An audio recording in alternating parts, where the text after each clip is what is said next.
Fin-nuqqas ta' azzjoni mill-Gvern l-Unjen tal-Għalliema l-MUT resqet għatta proposti biex tkun indirizzata tal-kriżi ta' nuqqas ta' għalliema.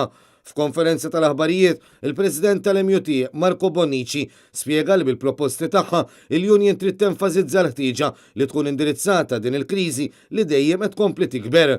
Bil-Gvern Soċjalista stinat fuq iż-żieda tal-barranin f'pajjiżna bħala soluzzjoni għal kull problema. Marco Bonnici qal li l-influss tal-barranin qed iżid mal-kriżi għax qed tikkawża żieda qawwija fil-popolazzjoni tal-istudenti. Il-President tal-MUT kompla li dawn il-proposti se jitresqu lill-Gvern bit-tama li dawn jintlaqgħu mill-aktar fis.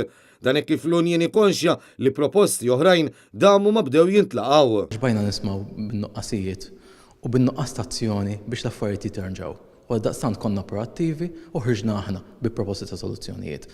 Fil-waqt li nota kif il-kampanji ta' promozzjoni li qed jagħmel il-Gvern huma xotti wisq jew ma jeżistux, Marco Bonnici tenna l-impenn tal-Union bi proposti li jħarsu fit-tul. Qegħdin nagħmluhom bilan li ovvjament nippruvaw nsibu soluzzjonijiet u nilħuhom.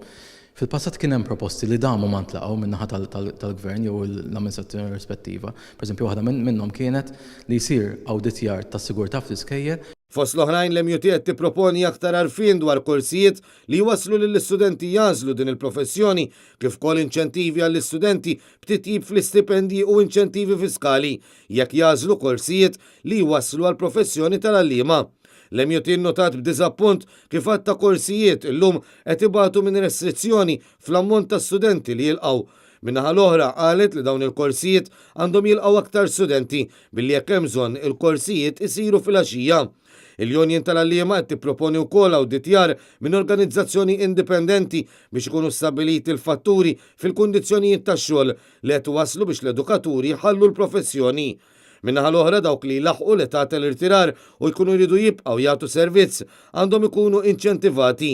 Fl-istess waqt dawk li jkunu qabżu l-età statutorja tal-irtirar ma jiġu sfurzati paga anqas minn kemm kienu jirċievu qabel l-irtirar.